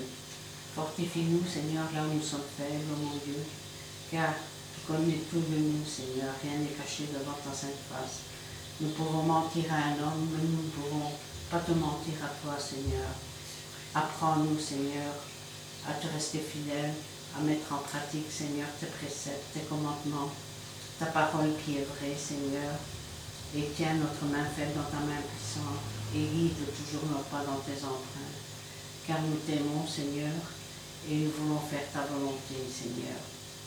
Agis, Seigneur, à ton peuple ici présent, car nous sommes le peuple de ton pâturage, Seigneur, et tu es notre bon berger, et c'est toi qui prends soin de tes brebis, Seigneur. Interviens pour chaque famille représentée ici, pour toutes les demandes et prières, les cas spéciaux, les cas de maladie aussi, Seigneur. Tu connais tous ceux qui sont malades et qui ont besoin de toi aussi. Interviens pour nos familles, Seigneur, nos enfants, nos petits-enfants. Veille, Seigneur, sur ton peuple, Seigneur. Veille sur ton Église, sur mon Dieu. Et écrase, Seigneur, tous les pièges que l'ennemi peut nous tendre, Seigneur. Car c'est un appel que nous te faisons avant ton retour. Agis aussi dans tous ces cœurs rebelles, Seigneur, comme toi seul peux le faire. Et d'avance, nous te disons merci, dans le bon nom de Jésus-Christ, notre Sauveur. Amen. Amen. Merci Seigneur Jésus pour ta parole au travers de ce serviteur. Elle a été vraiment âme, mais c'est pour notre bien chacun de nous. Et alors pour apprendre à comprendre aussi ce que tu veux de chacun de nous, il faut dire non pas qu'on doit faire attention, parce qu'il y a des faux docteurs, des faux prophètes, il y a des faux pasteurs, il y a des faux serviteurs de toi, Seigneur Jésus Saint-Esprit, qui disent de ne pas se marier, et d'autres choses qu'ils ne veulent pas faire, admettons, qui disent de ne pas faire d'anniversaire aussi ou là ou ça, et qui vivent en concubinage, Seigneur Jésus, et ça c'est pas de toi. Et ça je l'ai très bien compris, Seigneur Jésus Saint-Esprit. Aide-moi toujours à rester dans ton chemin étroit et à le mettre en pratique aussi, Seigneur Jésus Saint-Esprit. Je te remets ces gens-là au trône de ta grâce et qu'ils puissent être touchés par toi, Seigneur Jésus Saint-Esprit. Et alors tu dis aussi dans un chant, un sujet de joie, et nous entrerons dans tes portes avec nos louanges pour toi, Seigneur Jésus Saint-Esprit. Et merci parce que je te demande que tu nous donnes toujours ton Saint-Esprit qui doit habiter en nous, Seigneur Jésus. Mais de nous, Seigneur Jésus, à mettre tout en pratique et à rester dans ton chemin étroit et ne pas aller dans le chemin étroit. Merci, Seigneur Jésus, parce que ça fait du bien pour comprendre dans toute la semaine qu'est-ce qu'on doit faire et pas faire. Parce que, bon, comme Eugénia disait, ma soeur, Eugénia, comme quoi que le diable, il est à l'œuvre, mais que nous, on doit marcher sur les serpents et faire très attention, Seigneur Jésus. Parce que le temps, il est proche et il y aura beaucoup de choses que toi tu connais qui va se passer. Nous, nous ne savons pas. Nous savons que des choses que tu parles au travers de ton serviteur Christian, ou bien le serviteur Hector, ou Eugénia. Mais merci Seigneur Jésus parce que ça fait du bien d'entendre ça et de pouvoir mettre en pratique et alors d'être vigilant surtout Seigneur Jésus. Pour moi-même, vigilant en premier, pour chacun de nous ici présents, Seigneur Jésus. À ne pas laisser rentrer n'importe qui chez soi, à ne pas être avec les moqueurs, Seigneur Jésus. Les jeter loin, Seigneur Jésus, parce que ça, c'est pas de toi, Seigneur Jésus Saint-Esprit. Pour pouvoir grandir encore avec toi. Et alors, merci Seigneur Jésus, je ne sais pas quoi te dire, mais merci parce que tu m'as choisi. Merci parce que tu nous l'as choisi, Seigneur Jésus. Tu savais qu'on allait t'accepter, Seigneur Jésus Saint-Esprit. Et c'est vrai que c'est bien de se repentir devant toi. S'il y a quelque chose qui vient dans notre esprit qu'on n'a pas bien fait, et de te demander pardon, Seigneur Jésus. Et tu nous pardonnes, Seigneur Jésus Saint-Esprit. Mais de ne pas aller comme le chien il a vomi et retourner au vomissage. Que du contraire, il faut le jeter loin, très très loin, Seigneur Jésus Saint-Esprit. Moi, j'ai toujours dans l'océan Indien, mais je ne sais plus comment tu le dis, comme tu as dit tantôt, mais ne pas retourner à tout cela, Seigneur Jésus Saint-Esprit. Parce qu'on ne sait pas grandir comme ça, Seigneur Jésus. Et merci parce que tu t'es fait connaître par moi, Seigneur Jésus. Et tu t'es fait connaître à chacun de nous. Et merci parce que je serai sauvé avec toi et chacun de nous ici, on sera sauvé. Et tous ceux encore, Seigneur Jésus, qui, dans d'autres églises, qui sont en esprit, en vérité avec toi, Seigneur Jésus, Saint-Esprit, que je connais, si c'est vrai ou pas vrai. Parce que aussi, on peut te demander aussi, nous éclairer si elle est vraiment quelqu'un en toi, Seigneur Jésus, ou pas. Et toi, tu me l'as déjà montré, Seigneur Jésus, au travers de cette personne que je parle avec, une chrétienne, et qu'elle est vraiment en toi, Seigneur Jésus. Qu'elle sait ce qui va arriver, Seigneur Jésus, et qu'elle se prépare aussi, Seigneur Jésus Saint-Esprit. Merci, Seigneur, pour ton amour déversé à la croix. Merci pour tous tes bienfaits. Et tes paroles sont oui en elles. Et merci pour toutes ces bénédictions que tu feras encore pour nous, Seigneur Jésus Saint-Esprit. Mais pour cela, il faut travailler aussi à ton service. Et merci aussi pour ce que tu vas faire pour chacun de nous ici présents. Pour Cindy, pour la maison qu'elle cherche à louer à Genève, pour la maison que tu auras pour moi, pour Luigina qui a demandé quelque chose à toi, mais je ne sais pas quoi, Seigneur Jésus Saint-Esprit. Et pour Edo aussi, ton serviteur aussi, qui t'a demandé seulement quelque chose aussi, Seigneur Jésus Saint-Esprit. Et alors pour notre serviteur Christian, Seigneur Jésus, qui veut aussi te plaire parce qu'il est dans ton chemin étroit, Seigneur Jésus. Il ne veut pas te déplaire, il ne veut pas donner une parole à tort et à travers. Et j'apprécie cela, Seigneur Jésus, avec toi, Seigneur Jésus, au travers de ce serviteur de toi, Seigneur Jésus. Parce que tu le fais grandir, Seigneur Jésus. Et il ne veut pas faire une faute, pas enlever un iota de ta parole, Seigneur Jésus. Et ce n'est pas pour le mettre sur un piédestal, Seigneur Jésus, non. Mais il est vraiment vrai avec toi, Seigneur Jésus. Continue à faire ton œuvre au travers de ce serviteur Christian, Seigneur Jésus, qui est à toi. Et au travers aussi de ce serviteur Edo aussi, qui veut te plaire et faire ta volonté à toi. Et Luigina, Sylvie, Christelle, chacun de nous ici présent. Gloire, honneur et puissance à toi te soit rendu, Seigneur Jésus. Merci pour ce premier jour de la semaine car nous sommes venus t'adorer en esprit, te louer, Seigneur Jésus. Parce que toi tu es bon, tu demeures toujours le même. Tu n'es pas comme l'homme, Seigneur Jésus. Toi, tu es bon avec chacun de nous, Seigneur Jésus. Tu demeures fidèle à tes enfants. Tu n'es pas comme l'homme qui promet ou bien qui prend de l'argent ou qui fait ci ou qui fait là. Mais ne restons pas là-dessus, Seigneur Jésus, avançons de l'avant. Et tout ce qui a été fait, c'est loin, loin, loin. Allons de l'avant. Et ne réclamons plus rien, Seigneur, parce que on a le double avec toi, Seigneur Jésus. Tout ce qui est passé, on doit le jeter. Et moi, je veux être cet enfant-là aussi, aller de l'avant avec toi. Et merci pour ton Saint-Esprit qui habite en moi, Seigneur Jésus, parce que merci, Seigneur Jésus, parce que nous sommes tous ici dans le même esprit, Seigneur Jésus. Je le ressens très fort, Seigneur Jésus, avec toi. Et ce n'est pas pour dire du blabla, mais tu me le montres et tu me le refais sentir, Seigneur Jésus, Saint-Esprit. En tous les cas, merci Jésus pour ton amour, pour ton sang déversé à la croix. Parce que toi, tu as souffert, mais tu es vivant et tu t'es donné pour nous, Seigneur Jésus. Personne n'aurait passé comme toi, Seigneur. Comme toi, tu t'es donné pour nous, Seigneur Jésus. Gloire au Père, gloire au Fils et gloire au Saint-Esprit. Amen. Merci, Seigneur, pour la parole que nous avons comprise. Nous avons tous entre tes mains, parce qu'elle est cachée. Et je te prie aussi pour ces personnes que tu puisses accompagner. Et que tu puisses aussi, Seigneur, nous diriger chaque jour. Pour que l'on puisse être comme tu le veux, Seigneur, dans toutes choses. Et faire ta volonté aussi, dans toutes choses. Pour te donner.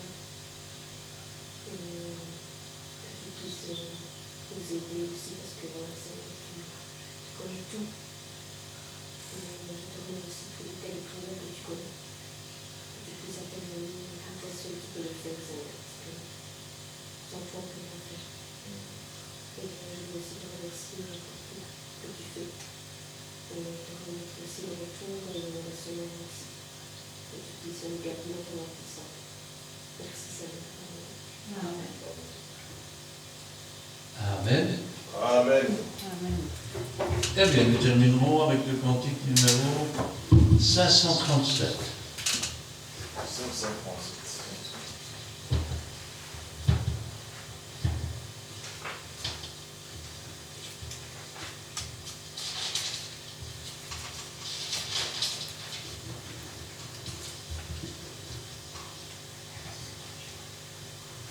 Trois, quatre. Vers toi monte ma prière, que veux-tu de moi, Seigneur?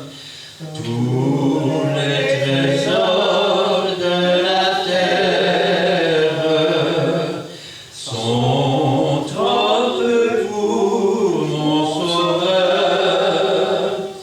Je te donne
je t'appartiens pour jamais. Je te donne tout mon être, car ton sang m'a racheté. Et à toi seul je veux être, Seigneur, pour l'éternité. Amen. Amen. Que l'Éternel te bénisse et qu'il te garde. Que l'Éternel fasse luire sa face sur toi et qu'il t'accorde sa grâce. Que l'Éternel tourne sa face vers toi et qu'il te donne la paix. Amen Amen. et Amen.